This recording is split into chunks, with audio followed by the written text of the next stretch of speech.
एक राजा ने अपने सैनिकों को सड़क के बीच में एक बड़ी चट्टान रखने के लिए कहा। चट्टान को बीच सड़क में रखवाकर राजा ने अपने सैनिकों से छुपकर उस चट्टान पर नजर रखने के लिए कहा कि देखना उस चट्टान को रास्ते से कौन हटाता है। लोग उस जगह पर आते रहे और जाते रहे, लेकिन किसी ने भी उस चट्टान को रास्ते से हटाने की कोशिश नहीं की। उस चट्टान के पास से लोगों के गुजरने वालों में राजा के कुछ करीबी लोग और शहर के बड़े व्यापारी भी शामिल थे, और उनमें से कुछ लोग तो राजा को ही कोसने लगते कि क्या राजा इस चट्टान को भी रास्ते से नहीं हटवा सकता। लेकिन किसी ने भी उस चट्टान को रास्ते से हटाने का प्रयास नहीं किया। ऐसा काफी दिनों तक चलता रहा।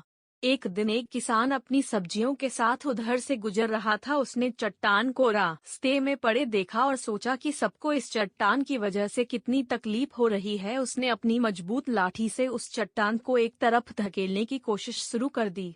काफी कोशिश के बाद वह उसे सड़क से हटाने में कामयाब हो गया।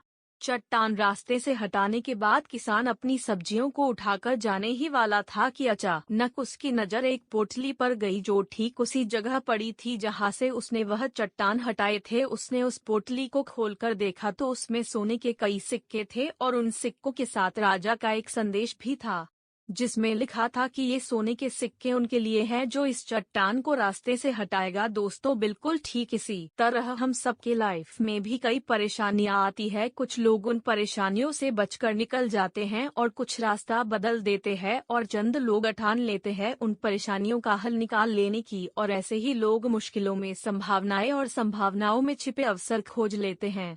मजबूत इरादे और नेक दिल के साथ किए गए कोशिशों के परिणाम हमेशा ही अच्छे आते हैं। इसीलिए जीवन के परेशानियों से घबराओ मत, बल्कि उन परेशानियों को हल करने की कोशिश करते हुए जीवन सफर में आगे बढ़ते रहो।